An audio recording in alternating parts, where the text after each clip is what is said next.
Hello दोस्तों, welcome to the movie diaries. दोस्तों, आज की फिल्म प्लीज़ होल्ड। फिल्म की शुरुआत एक आम लड़के मटियो के साथ शुरू होती है। वो नॉर्मल दिन की तरह अपने काम पर जा रहा था कि अचानक से उसके फ़ोन पर एक मैसेज फ्लैश हुआ, यू आर अंडर अरेस्ट। मटियो कुछ समझ पाता कि अचानक एक पुलिस ड्रोन उसके ऊपर आकर रुक जाता है। ड्रोन लाउडस्पीकर से बोलता है कि मटियो को अरेस्ट किया जा रहा है। मटियो को कुछ समझ नहीं आता। वो हैरान है क्योंकि उसने कुछ किया ही नहीं, लेकिन ड्रोन के पास एक अरेस्ट वारंट होता है। मटियो पहले सरेंडर करने से मना करता है, लेकिन ड्रोन ने उस पर एक्शन लेने का डर दिखाया और वो उसे हैंडकफ्स जैसा इलेक्ट्रॉनिक बैंड पहना देता है। मटियो को समझ ही नहीं आता कि आखिर उसका क्राइम क्या है। मटियो को एक होल्डिंग सेल में डाल दिया जाता है। सेल के अंदर कोई इंसान नहीं होता, सिर्फ एक स्क्रीन और एआई सिस्टम होता है। मटियो को कहा जाता है कि उसका केस रिव्यू में है। अगर वो अपना लॉयर चाहता है तो उसे फ़ीस पे करनी होगी, लगभग $10,000, जो कि उसके पास है नहीं। यहाँ पता चलता है कि ये कोई सरकारी जेल नहीं है। मटियो को पता चलता है कि उसका केस सरकार नहीं बल्कि एक कॉरपोरेशन करेक्टी कॉर्प हैंडल कर रही है। करेक्टी कॉर्प एक प्राइवेट कंपनी है जो पूरे जस्टिस सिस्टम को चलाती है। करेक्टी कॉर्प बेसिकली एक privatised prison industrial complex company है जो अपना एआई और ऑटोमेशन यूज़ करके लोगों को बिना वजह अरेस्ट करती है, उनसे पैसे वसूलती है और उन्हें एक एंडलेस लीगल लूप में फंसा देती है। जेल के हर स्टेप में पैसा लगता है। फ़ोन कॉल करनी हो तो फीस, लीगल हेल्प लेनी हो तो फीस। मटियो के पास पैसा नहीं होता और बिना पैसा दिए वो अपनी बात भी नहीं रख सकता। ये दिखाता है कि सिस्टम गरीब और आम इंसान के लिए कितना निर्दयी हो सकता है। मटियो खुद को बेइज्जत महसूस करता है। वो चीखता है, प्रोटेस्ट करता है, लेकिन मशीन्स उसे सिर्फ एक केस नंबर की तरह ट्रीट करती है, इंसान की तरह नहीं। मटियो बार बार एआई से बात करने की कोशिश करता है। कभी वो ह्यूमन रिप्रेजेंटेटिव मांगता है तो कभी अपना केस समझने की कोशिश करता कि वो बेकसूर है, लेकिन सिस्टम उसे बार बार प्लीज़ होल्ड कहते हुए ट्रांसफ़र कर देता है, जैसे एक फ्रस्ट्रेटिंग कस्टमर सर्विस कॉल होती है। बस यहाँ उसकी ज़िंदगी उम्मीद पे है। एआई स्क्रीन उसे बार बार कहता कि तुम गिल्टी हो, अगर एक्सेप्ट कर लेते हो तो सज़ा थोड़ी कम होगी। लेकिन मटियो समझ नहीं पाता कि आखिर जब उसने कुछ किया ही नहीं तो एक्सेप्ट क्यों करे। आखिर स्क्रीन उसकी बात ह्यूमन पुलिस चीफ से करवाने के लिए मान जाता है, लेकिन टर्म एंड कंडीशंस के साथ मटियो बिना पढ़े ही एक्सेप्ट कर लेता है। कुछ देर कॉल रिंग होती रही, लेकिन सामने से कोई जवाब नहीं आया। कॉल उठने का वेट करते करते उसकी आंख लग गई। जब उसकी आंख खुली तो स्क्रीन पर इनसफिशिएंट फंड का मैसेज फ्लैश होते देखा। यह देख मटियो चौंक गया, क्योंकि उसका अकाउंट बैलेंस पूरी तरह खाली हो चुका है। जब उसने सवाल किया तो एआई ने बताया कि उसने जो कॉल किया था उस कॉल के पर मिनट के $3 चार्ज थे। ये टर्म्स एंड कंडीशन में पहले से ही था, लेकिन मटियो ने उसे बिना पढ़े ही एक्सेप्ट कर दिया। अब वो अपनी बेवकूफ़ी पर अफसोस करने लगा, क्योंकि अब वो चाहकर भी बाहर की दुनिया से संपर्क नहीं कर सकता। अब वो अपना दिमागी संतुलन खोने लगा, चीखने चिल्लाने लगा, पर कोई फ़ायदा नहीं। हम देखते हैं उसे प्रिजन में स्वेटर बुनने का काम दिया गया। वो हर दिन यही काम करता, जिसके उसे बस कुछ सेंट्स ही मिलते, जिसमें से उसे खाना भी लेना होता, खाने के भी पैसे कट जाते।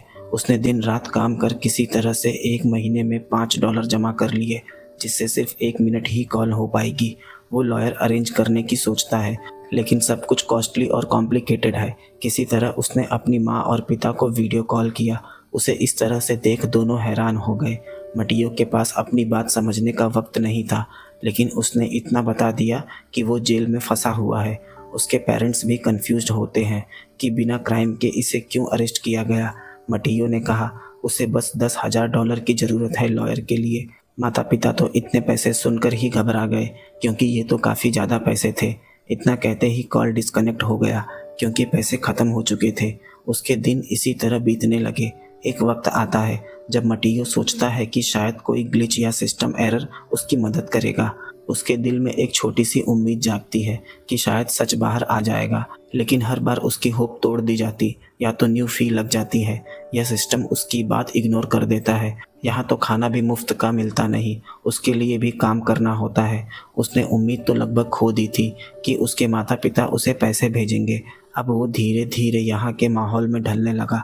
उसने अपने हालातों से समझौता कर लिया। तभी स्क्रीन पर फिर से एआई बॉट आकर उसे फोर्स करने लगा कि वो गिल्टी प्लीड कर ले। अब मटियो ने भी हार मान ली, लेकिन जैसे ही वो स्वीकार करने गया, उसने स्क्रीन पर नोटिफिकेशन देखा। उसके माता पिता ने $10,000 भेज दिए थे। उसने एक ह्यूमन लॉयर से कनेक्ट किया। उस लॉयर ने फाइल देखा, कहा कि तुम्हारा केस बहुत उलझा और मुश्किल है। लेकिन मटियो पूछने लगा कि आखिर उसका जुर्म क्या है। लॉयर ने कुछ बताया नहीं और सेल डिस्कनेक्ट हो गया और उसके $10,000 भी चले गए। वो निराश हो गया क्योंकि यहाँ उसे महीनों से ज़्यादा का वक्त बीत चुका है। आखिर में पता चलता है कि मटियो का केस एक मिस्टेकन आइडेंटिटी था, मतलब उसने कुछ नहीं किया था, बस सिस्टम एरर की वजह से उसे गलती से पकड़ लिया गया था। लेकिन उसके इस सिस्टम के अंदर गुजारे गए दिन उसकी ज़िंदगी, करियर और मेंटल हेल्थ को हमेशा के लिए बदल देते हैं। उसे समझ आ गया कि पूरा सिस्टम इस तरह से बना हुआ है कि आम इंसान कुछ नहीं कर सकता। ये सिस्टम बस पैसे वसूलने के लिए बनाया गया है। उसने जाकर काउंटर से अपना सामान कलेक्ट किया। जब उसने अपने फ़ोन पर मैसेज और वॉइस मेल देखा तो वो बर्बाद हो चुका था। जॉब चली गई और रूम मालिक ने भी किसी और को घर रेंट पर दे दिया है। बैंक अकाउंट भी खाली। वो समझ जाता है कि सिस्टम एक एंडलेस लूप है जिसमें इंसान की कोई वैल्यू नहीं, सिर्फ ऑटोमेशन और ब्यूरोक्रेसी है। कहानी इसी दृश्य के साथ ख़त्म हो गई। Explanation part.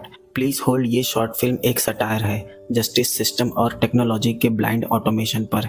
ये दिखाता है कि अगर इंसान और सहानुभूति के बिना सिर्फ मशीन्स पर भरोसा किया जाए तो सिस्टम इंसान को बर्बाद कर देगा। करेक्टी कॉर्प एक सटायरिकल सिंबल है। ये दिखाता है कि अगर क्रिमिनल जस्टिस पूरी तरह प्राइवेटाइज हो जाए और ऑटोमेशन के हवाले कर दिया जाए तो आम इंसान के लिए सिस्टम एक पिंजरा बन जाता है जिसमें से निकलना लगभग नामुमकिन होगा। प्लीज़ होल्ड का डर हॉरर मॉन्स्टर या घोस्ट से नहीं है, बल्कि एक इमोशनल सिस्टम से है। ये एक रियलिस्टिक डर है। कल को अगर कोर्ट, पुलिस और गवर्नमेंट पूरी तरह एआई और ऑटोमेशन पर चली गई तो आम इंसान की ज़िंदगी नर्क बन जाएगी जिसमें बस एक ही आवाज़ घूमती रहेगी, प्लीज़ होल्ड। ये सिस्टम बिल्कुल कॉरपोरेट ब्यूरोक्रेसी पर बेस्ड है जहां इंसान के राइट्स की कोई वैल्यू नहीं होती, सिर्फ प्रॉफिट और एफिशिएंसी पे फोकस होता है। करेक्टी कॉर्प के एआई बॉट्स और कॉल सेंटर्स इंसान से सहानुभूति के बिना बात करते हैं, बस चार्जेस, फाइन्स और प्रोसेसिंग फीस लगाते रहते हैं। यहाँ इंसान को इंसान जज, लॉयर या पुलिस नहीं मिलते, बल्कि ऑटोमेटेड सिस्टम और मशीन्स उनकी ज़िंदगी कंट्रोल करती है। आज इंडिया में आधार और पैन को बैंक अकाउंट से लिंक करना कंपलसरी बनाया जा रहा है। सरकार कहती है कि ये ब्लैक मनी और फ्रॉड रोकने के लिए ज़रूरी है, लेकिन इसके पीछे एक डिजिटल सर्विलेंस और कंट्रोल सिस्टम भी बनता जा रहा है। सोचिए, अगर आपके bank account, phone number, health records, travel history सब एक आईडी आधार से लिंक्ड है तो आपकी पूरी ज़िंदगी एक डेटाबेस में बंद हो जाएगी। आपके पैसे, आपकी खरीदारी, आपका वोट, आपका सोशल मीडिया सब एक बटन दबाते ही कंट्रोल किया जा सकता है। फिल्म प्लीज़ होल्ड में मटियो एक सिस्टम एरर की वजह से जेल में फंस जाता है। वैसा ही सोचिए अगर कल आपका बैंक अकाउंट फ्रीज हो जाए सिर्फ इसलिए क्योंकि पैन लिंक नहीं हुआ या आधार मिसमैच हो गया। आपके पास खाने के लिए पैसा नहीं होगा, हॉस्पिटल में इमरजेंसी के टाइम पेमेंट नहीं कर पाएंगे, बच्चों की फीस, घर का किराया, रोज़ का खर्चा सब रुक जाएगा। यानी एक टेक्निकल गलती या एक ब्यूरोक्रेटिक ऑर्डर आपकी ज़िंदगी को रोक सकता है। फिल्म में मटियो अपनी बात कहना चाहता है, लेकिन सामने इंसान नहीं, मशीन होती है। वैसा ही कल हमारे साथ भी हो सकता है। अगर सिस्टम ने अकाउंट फ्रीज किया तो आपको कोई ऑफिसर नहीं मिलेगा जो आपकी बात समझे, सिर्फ एक हेल्पलाइन नंबर, ऑटोमेटेड ईमेल या चैटबॉट होगा जो आपको रूल और पेनल्टी बताएगा। ये सिस्टम सबसे ज़्यादा गरीब और मिडिल क्लास लोगों को मारेगा, क्योंकि गरीब के पास लीगल लॉयर लेने के पैसे नहीं होते। मिडिल क्लास आदमी के पास टाइम और कनेक्शन नहीं होते कि वो अपनी आवाज़ उठा सके। सिर्फ रिच लोग सिस्टम में लूप होल ढूंढ कर निकल जाते हैं। फिल्म में भी मटियो मिडिल क्लास था, इसलिए वो अपनी फ्रीडम खरीद नहीं पाया। फ्यूचर में आधार बैंक कंट्रोल सिस्टम भी वही करेगा। जो पैसा देगा वो बच जाएगा, जो नहीं देगा वो मर जाएगा। अगर हमने आज इस डायरेक्शन में सोचना और सवाल करना बंद कर दिया तो कल हमारे समाज में कुछ बड़े खतरे हो सकते हैं। कंप्लीट सर्विलेंस स्टेट, हर इंसान की हर एक्टिविटी ट्रैक होगी। प्राइवेसी ज़ीरो, फाइनेंशियल स्लेवरी, सरकार या बैंक अकाउंट फ्रीज करके आपको झुकने पर मजबूर कर सकती है। सिस्टम की एक टेक्निकल गलती आपको क्रिमिनल बना देगी। अगर कुछ गलत भी हो रहा है तो आप कंप्लेन भी नहीं कर पाएंगे, सिर्फ टिकट नंबर्स और कॉल सेंटर्स में अटक जाएंगे। प्लीज़ होल्ड हमें यह सिखाता है कि अगर इंसाफ और आज़ादी के सिस्टम में इंसानियत, संवेदना और इंसान की आवाज़ को निकाल दिया जाए तो फिर ज़िंदगी एक प्रिजन बन जाती है, चाहे वो प्रिजन जेल की हो या डिजिटल आईडी और बैंक फ्रीज की। इसलिए आधार, पैन लिंकिंग, अकाउंट फ्रीज और पूरे सिस्टम का डिजिटल हो जाना एक वार्निंग है। फिल्म प्लीज़ होल्ड एक शॉर्ट स्टोरी है, लेकिन असल में ये हमारे फ्यूचर की कहानी भी बन सकती है अगर हमने समय पर सवाल नहीं उठाए। दोस्तों, अगर कहानी पसंद आई हो तो वीडियो को लाइक, शेयर और चैनल को सब्सक्राइब जरूर कर दें। मिलते हैं अगले वीडियो में एक नए एक्सप्लेनेशन के साथ।